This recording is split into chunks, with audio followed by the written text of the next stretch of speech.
So my first question to anyone who wants to take it up, what do you think is important about the connections between archiving work, activism, and history? Okay, I think that the important connection is they're kind of all seen as dark sciences. People don't know that much about archives. People don't know about activism. You might hear, there's a protest or something like that, but they have no idea how people got organized or things happened. And history, it's like, well, who writes the history?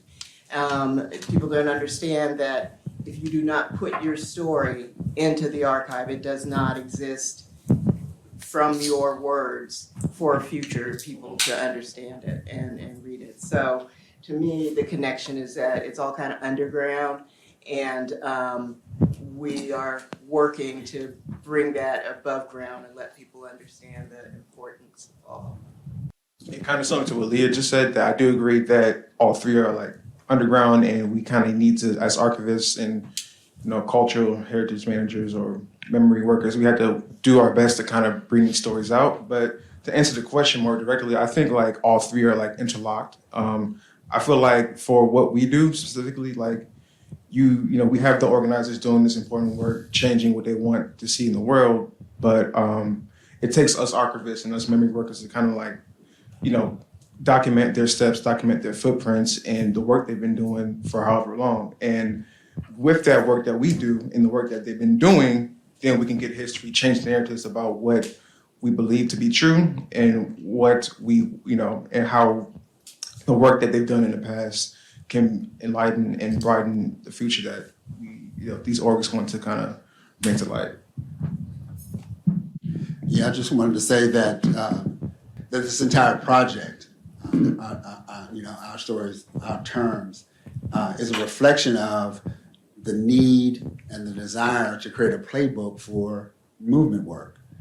And somebody said it yesterday, and I'm not sure who, but essentially this country and its founders created a playbook for this country that they're still working off of. They actually have a playbook that they're working off of and been working off of for centuries.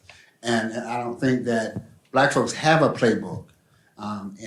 We oftentimes organizations come up and they're starting at the beginning to do the work, and creating movement work from scratch instead of having a playbook. And I think this is a particular opportunity for a playbook to be developed from the SNCC Legacy Project to all the organizations that are involved in OSAT, for us to create a playbook for Black movement work. And so that people don't have to start at the beginning. They can pick up the playbook and understand where they are and where they need to plug in terms of how they want to move forward. I have to lift up the Black female librarians in the HBCU community.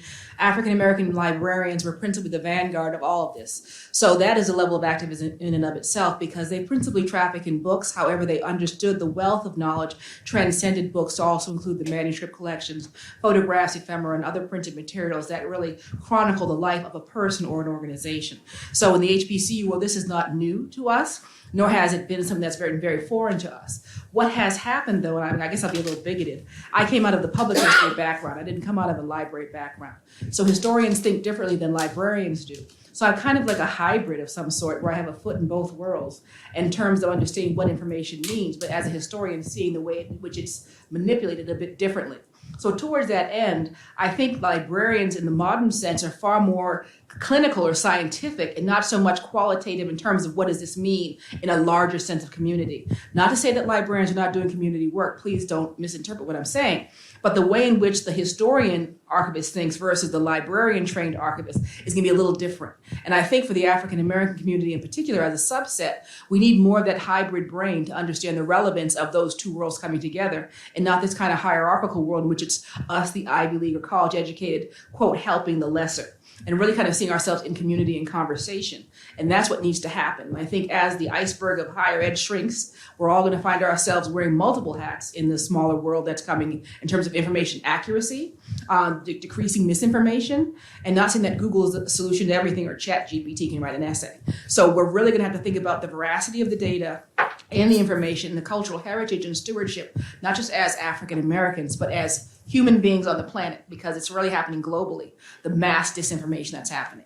And so as a result, we really need to think strategically, how are we going to look in the next 25 years? So that's kind of where that activism thing comes from the library world, in my mind.